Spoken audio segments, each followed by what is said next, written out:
I stared at the signature on the contract, my signature, but I had never signed this document in my life. My wedding dress suddenly felt like it was suffocating me, the delicate lace collar tightening around my throat as my vision narrowed to that single line at the bottom of the page. Margaret Wilson, client. The elegant cursive wasn't even close to my handwriting. The reception hall buzzed with laughter and clinking glasses just beyond the office door, while I stood frozen, holding evidence that someone had been using my identity.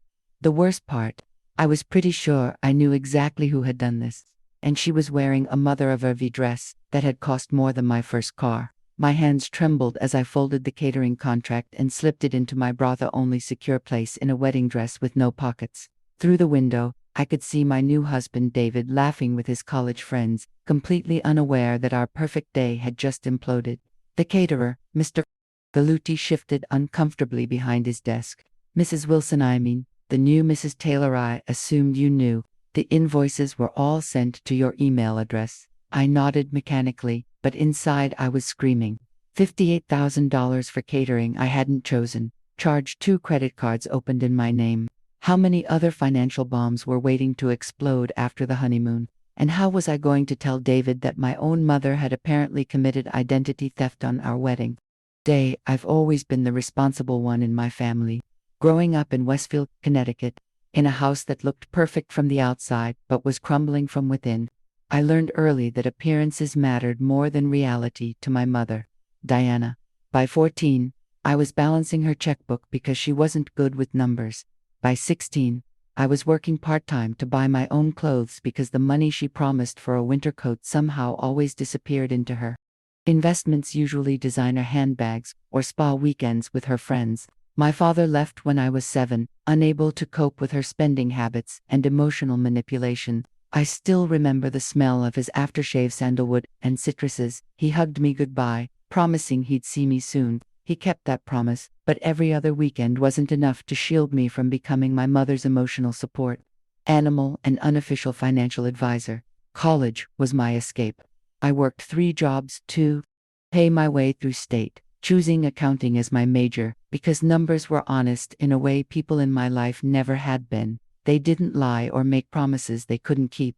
My mother called my choice so practical. Darling, but wouldn't journalism be more exciting? What she meant was, who will help me manage my finances if you understand how badly I've mismanaged them? I graduated with honors and minimal student loans, found a solid job at a respected firm in Boston, and started building the stable life I'd always craved. My apartment was small but mine. My savings account grew steadily, and for the first time, I felt in control. I even helped my mother restructure her debt from a distance, setting up automatic payments and a strict budget she promised to follow. I should have known better than to believe her. I met David Taylor at a friend's dinner party in the fall of 2020. He was tall with kind eyes that crinkled when he smiled, and he laughed at my terrible accounting jokes. Unlike the few men I'd dated before, he asked questions and remembered the answers. On our 3rd date, when I cautiously mentioned my complicated relationship with my mother, he didn't change the subject or offer platitudes. Instead, he shared stories about his own family, imperfect but loving, and how they had taught him that healthy boundaries were acts of love, not rejection. 6 months later, when he proposed on the harbor walk with the city lights reflecting on the water, I said yes without hesitation. I was 34, he was 36, and we both wanted the same things: partnership, honesty, maybe a couple of kids down the road, and absolutely no financial secrets. I'll never forget what he said that night. Maggie, I want to build something real with you. Something that looks as good on the inside as it does on the outside. The wedding planning started simply enough. We chose a date, May 15, 2022, and decided on a modest celebration at a historic venue just outside Boston. Our budget was $45,000, which felt extravagant to me but reasonable to David, whose software engineering job came with a comfortable salary. My mother, however, had other ideas. Darling, you only get married once, she said during her first visit to see the venue. This place is charming, but don't you think the Westfield Country Club would be more appropriate? The Armstrong Bennetts had their daughter's wedding there last summer, and it was written up in Connecticut weddings. I reminded her that Boston was our home, that David and I were paying for the wedding ourselves, and that we'd already put down deposits. She smiled, that tight smile I knew so well, and said, "Of course, sweetheart, it's your day." I should have recognized the calculating look in her eyes. That was the first red flag I ignored. The second came when my mother unexpectedly offered to help with vendor appointments. "You're so busy with work, Maggie. Let me take some of this off your plate." Against my better judgment, I agreed to let her attend a few meetings when I couldn't get away from the office. The florist, the band, even a second tasting with the caterer when David had a work emergency. "Just tell them what we discussed," I instructed her. "Nothing extravagant, nothing outside our budget." She nodded solemnly, hand over her heart. "I know how important this is to you. I promise I'll respect your wishes." Another promise she had no intention of keeping. "I'll show you the text messages later, the ones where she assured me everything was perfectly in line with your vision, darling, while secretly upgrading every single element of our wedding." The real trouble began 3 months before the wedding, when strange credit card statements started arriving accounts I didn't recognize but were somehow in my name. The first was a Nordstrom card with a $3,700 balance. I spent an entire evening on the phone with the fraud department, convinced it was a simple case of identity theft. They closed the account and sent me paperwork to formally dispute the charges. A week later, an American Express bill arrived with a $12,000 balance, then a Chase Sapphire with nearly $9,000. Each time, I filed fraud reports, placed credit freezes, and tried to untangle what was happening. The stress began to affect my sleep, my work, my relationship. David noticed, of course. "Is everything okay?" he'd ask, and I'd force a smile and blame wedding jitters or work pressure. I was embarrassed and confused. Who would do this to me? I never once suspected my own mother. That was my biggest mistake. 2 weeks before the wedding, I received a call from the venue coordinator. "Ms. Wilson, we need to confirm the final payment for the additional services you requested." When I asked what additional services, her list made my blood run cold. Upgraded linens, premium bar package, expanded floral installations, a string quartet for the ceremony on top of the band we'd already booked for the reception. "But I didn't request any of this," I protested. The coordinator paused. "Well, your mother said you had authorized her to make these changes. She even showed me texts from you." My stomach dropped. "How much extra are we talking about?" I asked. Her answer, $22,000 above our original contract, made the room spin. I asked her to email me the revised contract immediately. There it was, a perfect forgery of my signature, authorizing my mother to act as my wedding planning agent with full decision-making authority. I confronted my mother that night, my hands shaking as I showed her the document on my phone. "Did you sign my name on this contract?" I asked, watching her face carefully. She didn't even flinch. "Don't be dramatic, Margaret. I simply helped you get the wedding you deserve. You work so hard, you've always been so frugal. This is your moment to shine." When I mentioned the credit cards, she waved her hand dismissively. "Just a little cash flow issue. Everything will be paid off after the wedding gifts come in. You're an accountant, darling.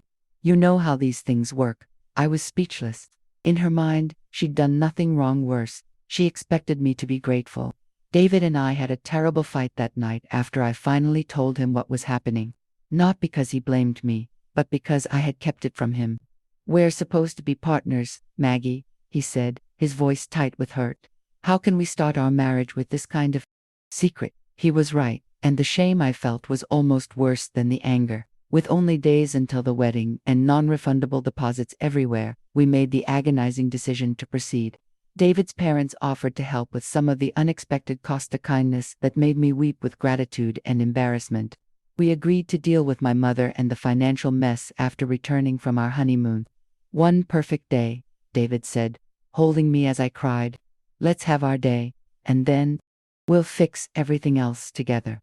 So I compartmentalized, the way I'd learned to do growing up with Diana Wilson as my mother. I pushed down the anxiety, the betrayal, the fear about our financial future, and focused on marrying the man I loved. I didn't even tell my closest friends the full story, just that there had been some miscommunications with vendors. I'll never forget what my maid of honor, Jen, said when she caught me crying in the bridal suite the night before. "Whatever it is, Maggie, remember that you deserve happiness. Don't let anyone steal that from you." If only she had known who the real thief was. The morning of the wedding dawned clear and perfect. Despite everything, I felt a strange calm as my bridesmaids helped me into my dress's simple, elegant design that my mother had actually complained was too plain. My father walked me down the aisle, squeezing my hand and whispering, "I'm so proud of you, Magpie," using my childhood nickname, for a few hours. Everything was beautiful. The ceremony was moving, the vows sincere, the kiss perfect. David looked at me like I was the answer to a question he'd been asking his whole life. During the cocktail hour, while guests mingled on the terrace overlooking the harbor, I actually allowed myself to relax. Maybe everything would be okay after all. Maybe the day could be salvaged. Then my mother clinked her champagne glass for the first toast. When Margaret was a little girl, she began, all eyes on her. Botox perfect face. She used to dream of a wedding just like this. I promised her then that someday I would give her the celebration she deserved, no matter what it took. She raised her glass higher, tears glistening in her eyes. "To my beautiful daughter and her handsome husband, may your marriage be as perfect as this day." The guests applauded, moved by what seemed like a mother's loving sacrifice. I felt physically ill. David's hand found mine under the table, squeezing tight enough to anchor me to the moment. That's when Mr. Veluti, the catering manager, approached our table with a discreet message. There was a question about the payment method for the balance due, and could I step into the office for a moment. I excused myself, assuming there was some minor issue with the credit card authorization form. The moment I saw the stack of contracts on his desk, I knew this wasn't a small discrepancy. This was the other shoe dropping. "Mrs. Taylor, I just wanted to verify these charges were authorized by you, correct? We have your signature here, but the credit card company is requesting additional verification." He turned the top contract toward me, and there it was, my name, in handwriting that wasn't mine, on a catering order that included rare vintage champagne, imported caviar stations, and hand-carved ice sculptures that I had definitely never approved. The final invoice, $58,432.17, nearly 4 times our original catering budget. As I stared at the signature, memories flooded back. My mother helpfully collecting mail from my apartment while I was working late, her insistence on attending vendor meetings alone, the mysterious packages delivered to her house instead of mine. She hadn't just forged my signature on venue contracts, she'd opened credit accounts in my name, systematically stealing my identity to create the wedding of her dreams, not mine. And now here I was, trapped in a designer dress in a back office while 175 guests enjoyed luxury I hadn't chosen and couldn't afford. The breach of trust was so complete that for a moment I couldn't breathe. Mr. Veluti looked increasingly uncomfortable. "Mrs. Taylor, are you all right?" I made a split-second decision. Could I get copies of all these contracts, please, and the payment records? To his credit, he didn't ask questions, just nodded and began making copies. "I'll need a few minutes to sort this out," I told him. "Please don't mention this to anyone else right now." 10 minutes later, I walked back into my reception with a manila envelope full of evidence tucked into my bridal suite emergency bag. A perfect smile plastered on my face, and a hurricane of rage building inside me.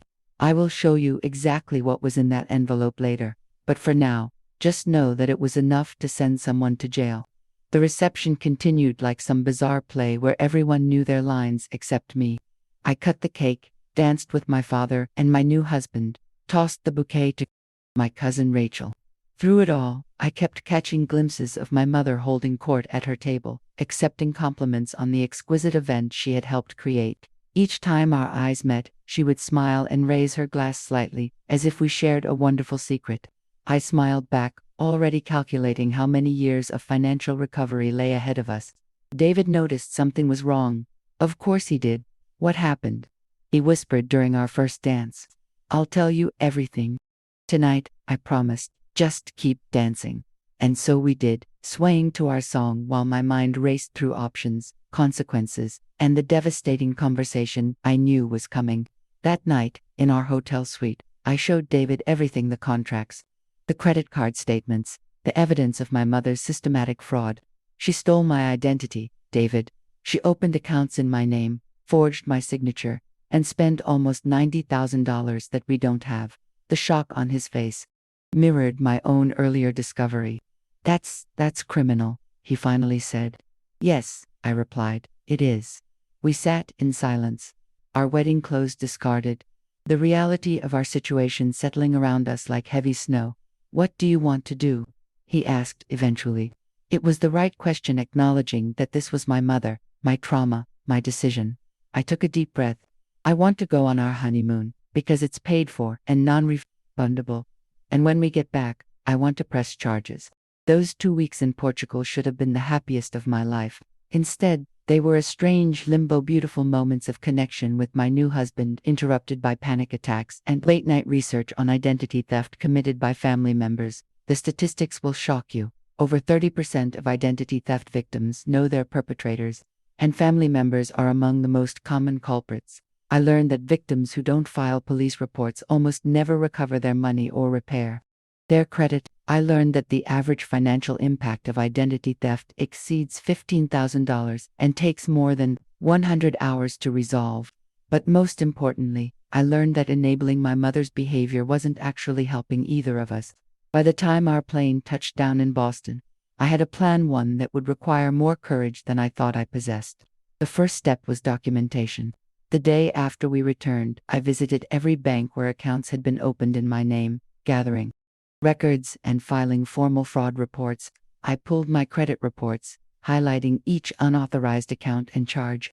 I collected every text, email, and contract where my mother had impersonated me or forged my signature. The stack of evidence grew until it filled an entire accordion file. The branch manager at Chase, a woman named Elaine with kind eyes and a nonsense attitude, was the first person outside David who truly understood what I was facing. "Mrs. Taylor," she said after reviewing my documents, "this is one of the most comprehensive cases of familial identity theft I've seen. You've done the hard part already." When I mentioned it was my mother, she didn't flinch. Family dynamics don't change the law. What she did was fraud, plain and simple. The second step was harder, confronting my mother directly.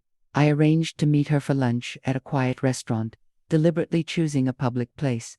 David waited nearby, close enough to intervene if needed, but giving me space to handle this myself. My mother arrived in full Diana Wilson glamour designer sunglasses, perfectly highlighted hair, lipstick that wouldn't dare to smudge. "Darling," she exclaimed, air kissing my cheeks, "you look wonderful. Marriage clearly agrees with you. Now tell me everything about Portugal." I let her chatter through appetizers, watching her animated gestures, her practiced charm. Had she always been this transparent, or had I simply learned to see through her? When our entrees arrived, I placed a single document on the table between us, the catering contract with my forged signature. "Mom," I said quietly, "we need to talk about what you did." Her expression didn't change, but her fingers tightened around her water glass. "I don't know what you mean." The denial was so automatic, so expected, that I almost laughed. I placed a second document beside the first, a creditor statement with $27,000 in charges for wedding attire, including her mother of each dress. "I have copies of everything," I told her. "Every account you opened, every charge you made, every contract you signed my name to. I've already filed fraud reports with all the credit card companies and the banks." Now her perfect facade cracked slightly, a flash of anger in her eyes. "You're overreacting. This is what mothers do, Margaret. We make sacrifices for our children's happiness." That word sacrifices broke something loose in me. Sacrifices. You stole my identity. You committed fraud. You've put David and me in debt for years. Those aren't sacrifices, Mom. They're crimes. What followed was one of the most painful conversations of my life. My mother cycled through her entire emotional playbook: righteous indignation, tearful victimhood, icy rage, and finally, when nothing else worked, a desperate attempt at manipulation. "If you pursue this," she hissed, leaning across the table, "you'll destroy this family. Is that what you want? To see your mother humiliated? To air our dirty laundry for everyone to see?" I looked at her, and for the first time, I saw not the intimidating figure of my childhood, but a deeply unhappy woman who had never learned to live within her means or respect others' boundaries. "The family was destroyed the moment you decided to steal from me," I replied evenly. "I'm going to give you one chance to make this right. You can sign a confession, agree to a repayment plan, and get counseling.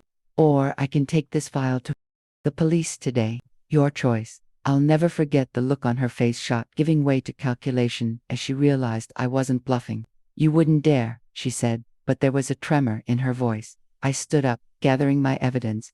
I'll give you 48 hours to decide. If I don't hear from you with a plan to make full restitution, I'm filing charges. As I walked away, she called after me, Margaret Elizabeth Wilson, don't you walk away from me. I turned back briefly. It's Margaret Taylor now. And I'm not walking away from you, Mom. I'm walking away from being your victim. In the car, David held me while I sobbed, not for the money, not even for the betrayal, but for the mother I had always needed and never really had. You did the right thing, he whispered into my hair. I'm so proud of you. But the hardest parts were still ahead of us. The 48 hours passed with no word from my mother. On the morning of the third day, as David and I prepared to go to the police station, my phone rang. It wasn't my mother but my father, his voice tight with concern. Maggie, what's happening? Your mother called me hysterical, saying you're threatening to have her arrested. I took a deep breath and told him everything: the identity theft, the credit fraud, the nearly $90,000 in debt she had accumulated in my name. The long silence that followed told me he believed me. I'm so sorry, Magpie, he finally said. I should have protected you better from her. There was guilt in his voice, the weight of a parent who knows they failed their child. It wasn't your job to protect me from my other parent, I told him. But I need to protect myself now. He asked me to wait just one more day before going to the police. Let me talk to her, he said. Not to excuse what she did, but to make her understand the consequences if she doesn't make this right. Against my better judgment, I agreed. That evening, my parents appeared together at our apartment door, something I hadn't seen since I was 7 years old. My mother looked smaller somehow, her perfect makeup absent, her eyes red-rimmed. My father stood slightly behind her, his hand occasionally touching her shoulder in what seemed more like guidance than comfort. Margaret, my mother began, her voice lacking its usual performative confidence. I've come to apologize and to make arrangements to fix what I've done. She handed me a folder containing a signed confession detailing every account she had opened, every charge she had made, and a notarized agreement to repay the entire amount. Your father has agreed to loan me the money to clear the fraudulent debts immediately, she explained. I'll repay him through a structured agreement he's set up. I looked at my father, questioning. It's true, he confirmed. The money will be transferred to your accounts tomorrow.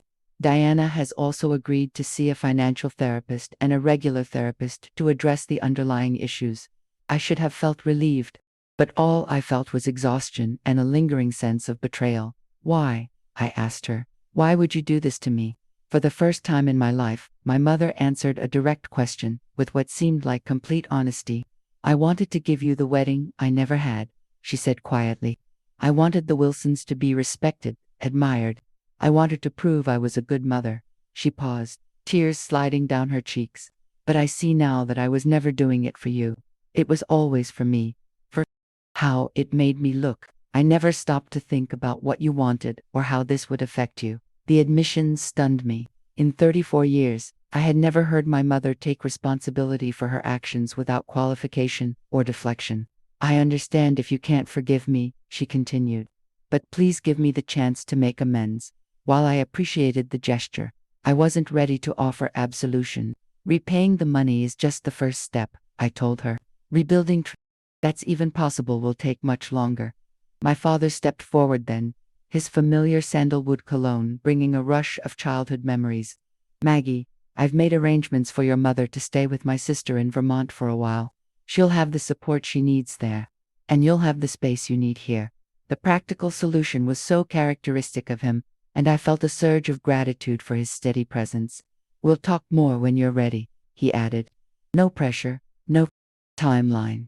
After they left, David held me as I processed what had happened. Do you think she means it? He asked. I don't know, I admitted. But for the first time, I feel like I have a choice about what happens next. The following days brought surprising developments. True to her word, my mother transferred the full amount to cover all fraudulent charges, clearing our debt and allowing us to begin rebuilding our savings. She departed for Vermont without drama or last-minute emotional appeals. My father remained in Boston for a few extra days, helping us navigate the complicated process of disputing the fraudulent accounts and repairing my credit. During one of these sessions at our dining room table, surrounded by paperwork, he shared a revelation that helped me understand, though not excuse, my mother's behavior. Your grandmother did the same thing to her, he told me. Spent money they didn't have, created debt in your mother's name when she was barely 20. Diana never confronted her, never broke the cycle. You're braver than she was. The generational pattern didn't surprise me, but it provided context that helped soften just slightly my anger toward my mother. The financial recovery was straightforward compared to the emotional one. With the immediate crisis resolved, I found myself experiencing delayed reactions, panic attacks when credit card statements arrived, hypervigilance about our bank accounts, insomnia fueled by replaying confrontations and imagining worst-case scenarios. David suggested therapy, not just for me but for us as a couple. This affected both of us, he reasoned. We should heal from it together. Dr. Melissa Chen became our guide through this unexpected beginning to our marriage. In her calm office with soft blue walls and comfortable chairs, we learned to process the betrayal, strengthen our communication, and establish what healthy financial partnership looked like for us. Most couples struggle with money issues. Dr. Chen observed during one session, your situation is extreme, but the skills you're developing now will serve you for your entire marriage. 3 months after our wedding, with our finances stabilized and regular therapy helping me process the trauma, I received a package from Vermont. Inside was a hand-bound journal filled with my mother's elegant handwriting, page after page of reflection, accountability, and painful self-awareness. This is not a plea for forgiveness. The opening page read, "This is my attempt to understand why I hurt the person I love most in the world." She had documented her childhood with a financially abusive mother, her early marriage to my father, her spiral into compulsive spending after their divorce, and her growing inability to distinguish between love and material expressions of status. The final pages contained something I never expected, a list of every manipulative tactic she had ever used on me, with a clear-eyed analysis of the damage each had caused. I cannot undo what I've done, she concluded, but I can promise to become someone worthy of being in your life, even if that happens too late for us to reconcile. The journal affected me deeply, not because it excused her actions, but because it showed me something I had never seen before: my mother as a whole person, flawed and damaged but capable of growth. I wrote back, not with forgiveness, which still felt premature, but with acknowledgement of her efforts and cautious openness to continued communication. We began exchanging emails, brief at first, then gradually more substantial. She shared insights from her therapy sessions. I sent updates about work and occasional photos of Boston in autumn. We didn't discuss a reunion or future visits. Instead, we did something new for us. We moved slowly, respecting boundaries, without expectations or demands. 6 months into this new dynamic, my therapist asked if I felt I was healing. "I think we both are," I replied, surprising myself with the realization. Meanwhile, life with David evolved into something stronger than I could have imagined on our turbulent wedding day. The crisis had forced us to develop tools most couples don't acquire until years into marriage: radical honesty about finances, clear communication during stress, united front against external pressure. We established Friday night financial check-ins, reviewing our accounts together over wine and takeout, celebrating small victories like extra loan payments or growing savings. When we disagreed about money, which happened occasionally, we had a framework for productive discussion.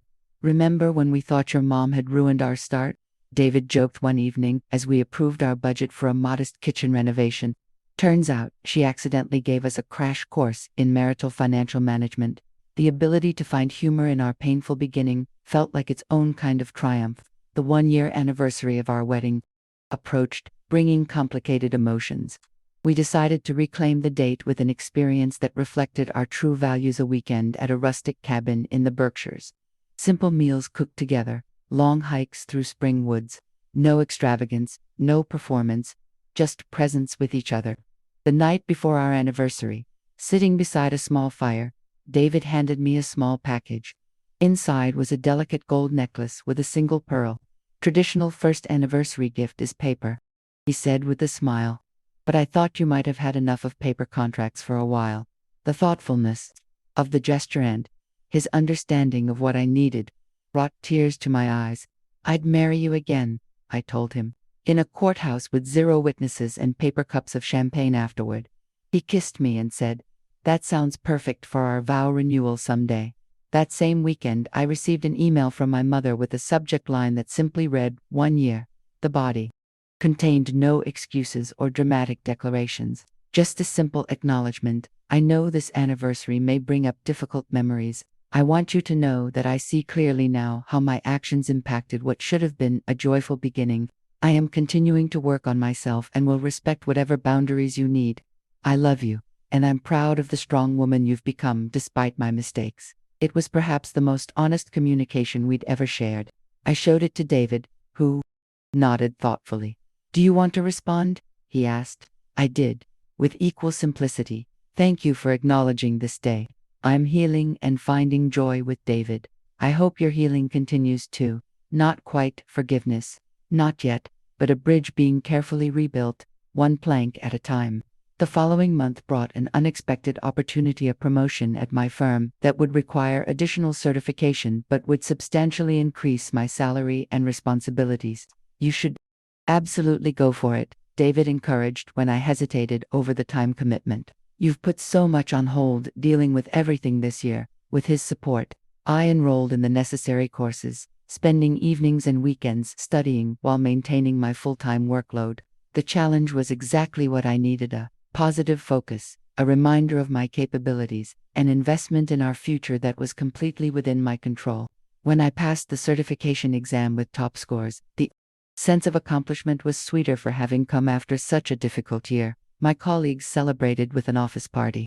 David planned a special dinner at our favorite restaurant, but the most surprising congratulations came from my father, who sent a handwritten note. "Your mother told me about your certification. We're both incredibly proud of you, Magpie. You've always been the strongest, Wilson."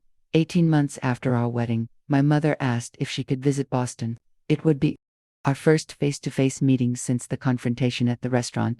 After discussing it with both David and my therapist, I agreed to a short visit with clear parameters. She would stay at a hotel, not our home. We would meet in public places. David would join us for some but not all activities. When she arrived at the cafe we'd chosen for our first meeting, I barely recognized her. Gone was the carefully maintained facade of perfection, the designer clothes, the excessive jewelry, the armor of makeup. Instead, she wore simple slacks and a sweater, minimal makeup, her hair in a natural gray I'd never been allowed to see before. "Maggie," she said, using the nickname she had always considered too informal. "Thank you for seeing me." We sat across from each other, 2 adults finding our way through uncharted territory. "You look well," I offered. "I feel well," she replied. "Healthier than I've been in decades, actually." Over the next 3 days, we cautiously rebuilt a connection that felt entirely new. She showed genuine interest in my work, asking thoughtful questions about my recent certification. When David joined us for dinner, she engaged with him without the performative charm or subtle undermining that had characterized their previous interactions. Most surprisingly, when the check came, she handled it without comment or expectation of gratitude, a small act that spoke volumes about her changed relationship with money and status. On our final afternoon, walking along the harbor where David had proposed, she stopped and turned to me. "I've been working with my therapist on making amends," she said, "not just saying sorry, but trying to understand the specific harm I caused and finding meaningful ways to address it. I know I can never fully repair what I did, but I want you to know I'm committed to the work for the rest of my life." I found myself believing her not blindly or completely, but enough to consider a future where my mother might be a positive presence in my life rather than a source of anxiety and pain. "I appreciate that," I told her. "I can see the changes you're making." She smiled, a genuine expression that reached her eyes. "I've been volunteering at a financial literacy program for women," she shared, teaching the lessons I learned too late. The image of my status-obsessed mother helping other women understand credit, scores, and budget planning was so unexpected that I laughed. She joined me, and for a moment, we were just a mother and daughter sharing a moment of unexpected joy. "Would you like to come for Thanksgiving?" I heard myself asking. "David's parents will be there, and a few friends." The invitation surprised us both. "I'd like that very much," she responded, careful not to overreact or push for more.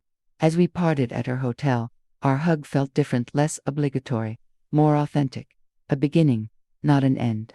The 2 years since that visit have brought gradual healing and restructuring of our family relationships. My mother continues her therapy and volunteer work, living modestly in a small apartment near my father's home in Connecticut. They aren't romantically reconciled, but have developed a supportive friendship that benefits them both. She visits Boston every few months, staying for short periods that leave us all wanting more, rather than feeling relieved when she leaves. When David and I announced we were expecting our first child, a daughter due in 3 months, my mother responded with appropriate joy and zero unsolicited advice about baby showers or nursery decor. Instead, she asked thoughtful questions about our parenting values and offered specific types of support she could provide if we wanted them. The contrast with her previous boundary-crossing behavior couldn't be more stark. The nursery we've prepared for our daughter is simple but beautiful: soft colors, carefully chosen books, a rocking chair where we'll spend countless hours. Nothing extravagant, everything meaningful. My father helped David build the crib, while my mother knitted blankets and quietly set up a college fund with clear legal documentation that names David and me as the only authorized managers. These gestures of appropriate support, given without manipulation or hidden agendas, show me how far we've all come. Sometimes at night, feeling my daughter move beneath my heart, I wonder what I'll tell her someday about her grandmother and the complex legacy of our relationship. I've decided on honesty tempered with compassion. We all make mistakes, even terrible ones. But the true measure of a person is their willingness to acknowledge harm and work toward genuine change. Last week, my mother sent me a package containing a small wooden box. Inside was the pearl necklace I had worn on my wedding day, something old, borrowed from her own mother.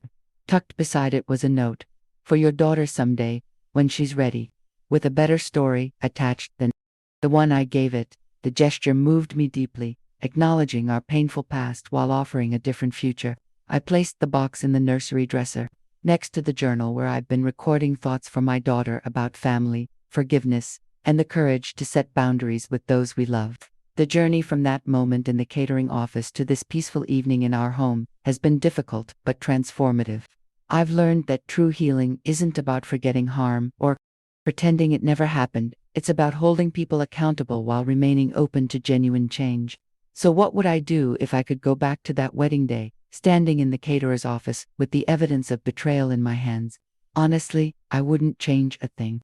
As painful as that discovery was, as much as it shook the foundation of my new marriage and my understanding of family, it forced a reckoning that was long overdue. It broke patterns of enablement and denial that had persisted for generations. It taught me and David how to face challenges together, with honesty and courage. And perhaps most importantly, it gave my mother the opportunity to confront her own demons and begin her journey toward becoming the person she always could have been. Not everyone gets that chance. Not everyone takes it when offered. If you're listening to this and recognizing your own mother, your sister, your friend, or even yourself in this story, please know that breaking dysfunctional patterns is possible.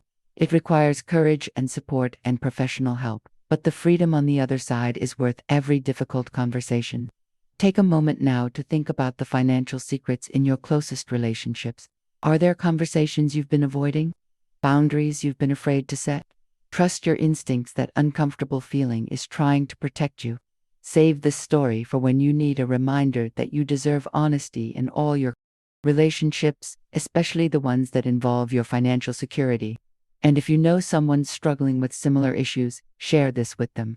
Sometimes hearing another person's story is the permission we need to change our own. I'm recording this from my home office in Boston, with my very patient husband bringing me tea and reminding me to rest before our daughter arrives. The journey hasn't been easy, but it's been worth every step. Thank you for listening to my story. I'd love to hear yours in the comments below. Have you experienced financial betrayal by a family member? How did you handle it? What helped you heal? Subscribe to this channel for more real stories about navigating complicated family dynamics and finding your way to the other side. Remember, the most beautiful beginnings sometimes come after the most painful endings. I'm Margaret Taylor, and this is my true story.